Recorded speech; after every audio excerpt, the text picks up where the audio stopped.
Hi guys, and welcome back to Kylie J's Kitchen. In today's video, I'll take you guys back in the kitchen with me and I'll show you how to make this amazing curry chicken.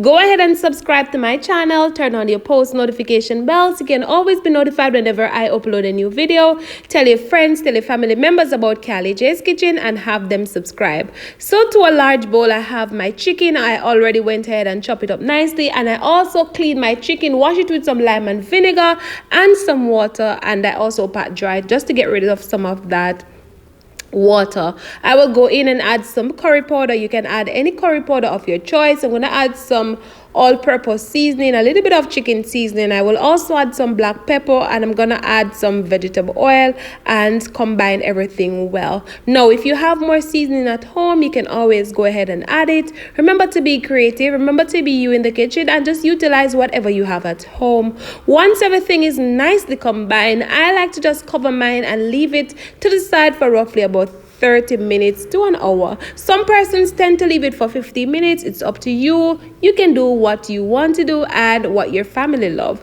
Now, I know most of you might be wondering, Kylie, where were you? It's 4 weeks. Guys, I took a little break. I'm back now, and I promise I won't leave you guys so long again. All right? Now, with this amazing curry chicken, you can have it with some white rice. You can have it with some rice and peas, whatever you have at home. Just be creative, be you in the kitchen, and utilize whatever you have at home. So I put on my pot on the stove, add some vegetable oil, allow it hot, and then I went in and add some curry powder. And yes, so we're gonna burn that curry nicely. If you don't burn your curry, it's perfectly fine as well, because I know that some persons tend to cook, a little bit different, and we have to just, be patient with persons and just work with what they, think works best for them and their family. So now we're gonna go in and add the chicken. You can opt to add all of the chicken at once, but make sure that you turn your stove on low to medium heat, and we're not going to add any water just yet.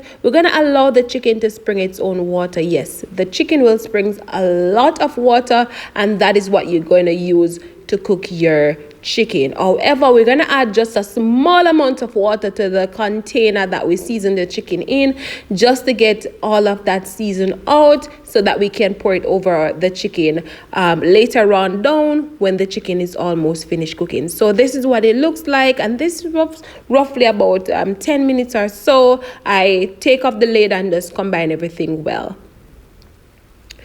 So as you can see, the chicken coming along quite fine. If you look closely, you will see it spring a lot of water. So no need to add water. We're going to allow the water, that there's the juice that spring from the chicken, to cook the chicken. And then we're just going to add a little bit of water, like I mentioned, and some chopped up onion, scallion, thyme, and also some garlic, and also some scallion as well, and just combine everything well. Allow it to cook down. Once it's nicely cooked down, I will come back and show you guys the final product. But you can always leave a comment in the comment section. Let me know how you cook your curry chicken. Let me know what you would have it with. And this is it, my amazing curry chicken. Very easy, very quick and simple. I hope you guys enjoyed today's recipe. I hope you guys go ahead and give it a try, and let me know in the comment section what you think. Remember to turn on your post notification bell. I can't wait to see you guys on Friday. Stay tuned, guys. Thank you so much for your love and support.